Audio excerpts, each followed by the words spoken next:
If I didn't already have a video that was titled, "If I hadn't have caught it on camera, you wouldn't believe me," I would have titled this that very thing.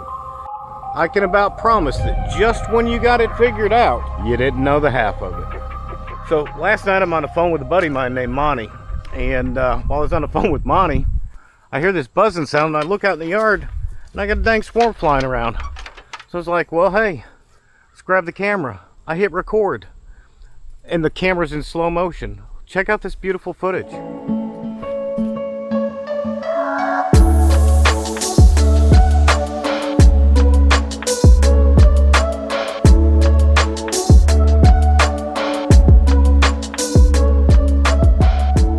Alright, so we've been chasing them around the yard pretty much, since last night. I came home this morning, they weren't there.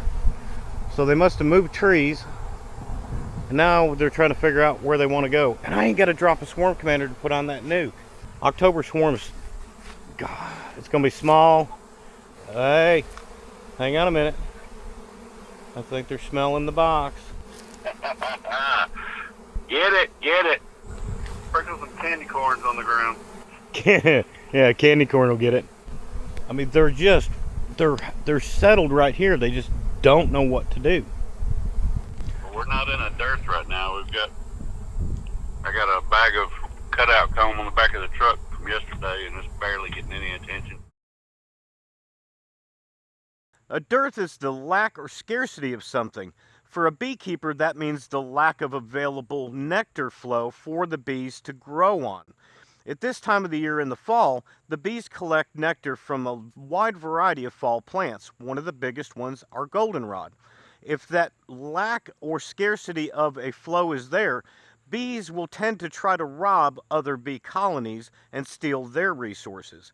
In turn, you could lose up to 50 to 70% in a bad situation where the bees are trying to rob that colony out. If that's the case, they will then push their queen out and try to find another location to protect her and start over again in hopes that they can gather resources to make it through winter. That's a huge possibility of what happened in this video. They're going back up towards the tree, I think.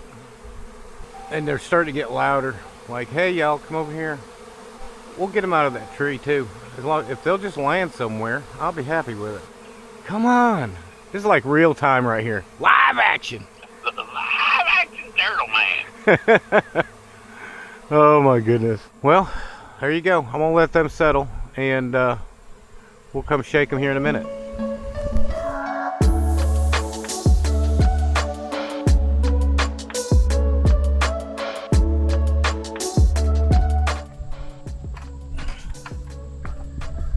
Things I got to go through for video production for you people.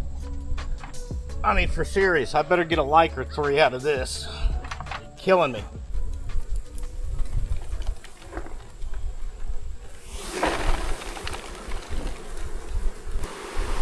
And it'd be nice if we could find that queen pretty quick.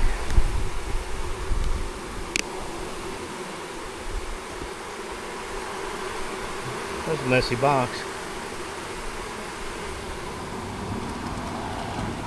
Where's your mama at? You see her down in there? Man, we shook more dust and dirt in there than we did bees. There she is. I see her. Look out, girls. There she is right here. Can you see her? There's our queen. She looks like she's definitely a mated queen. Oh, hang on a minute. Hang on a minute. Thank you, Mr. Beekeepers from far away. This is an older queen bee, and if I can get this turned around, turn around here, Mama. This was somebody's queen. And I'm gonna show you why. She's got blue paint on her. You kind of see that? Can you see that blue? This was somebody's queen out of a managed colony of bees. So I can tell you, this didn't come from my bee yard. So don't give me no flack about these being my bees. These bees have left some yard somewhere and decided to show up at my house. Now, and the reason why is bees will go to where bees have been because of the smells, okay? Well, if you've got beehives everywhere like what I do, the smell of the bees is in the air. So to get them off the top of the hot truck, but still keep them up right around here to where they can smell and come down and acclimate to the box, which we'll put on a hive stand later tonight. Let's check on them later. And this, my friends, is why I catch that queen and put her in a cage. All right, so they've been out here about 30, 45 minutes. And it don't matter why they don't like that box, but they don't like the box. I went and grabbed another box. All right, got this one, had some drawn comb. Make sure we still got the queen in there, see? Queen's still in there, okay? So let's get her. Let's put her, we'll just set her right on top. They're gonna love it.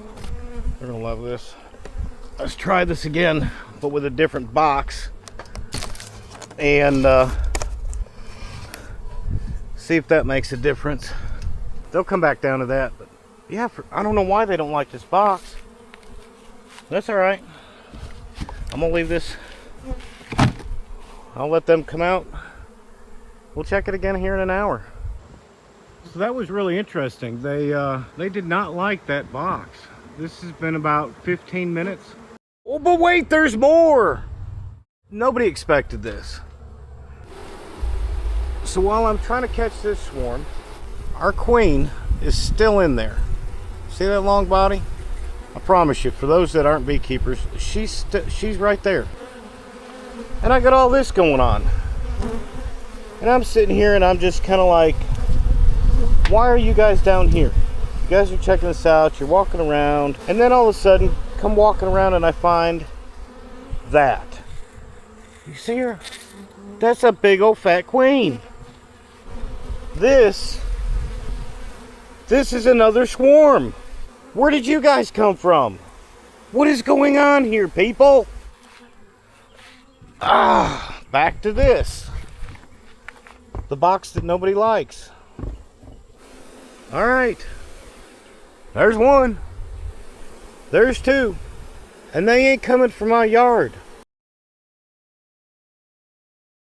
Well, good morning.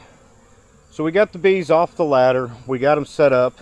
Looks like they're doing pretty good. The sun has come out. They're doing orientation flights. And they're looking really, really good. Let's see what these guys look like. Do you notice how we don't have a lot of bees? Okay. Probably going to be the same thing over here. That ain't bad. That's more than we thought. The reason I'm bringing that up, guys, is we got a decision to make. One of these two are going to have to lose a queen. It's now October. If I don't want to lose both of these colonies through winter, which is very possible depending on keeping the feed on them, the temperatures, so many different things, we don't want to lose them. We need to combine them. So one of these two, in my management practices, and there's 100 different ways of doing this, I would take and combine these to give them the most opportunity to survive winter and make it through. But to do that, one of those queens has got to go. This one was the one that was marked blue. And if we look at the queen marking calendar colors chart, blue is a 2025. So this one is this year's queen. She had the slightest little blue mark on her. Look out, girls. They are right there trying to figure out how to get her. And I gotta, so they can feed her, I need to remove this little tab. But they're pretty strong on top of her. Let's see what this one looks like.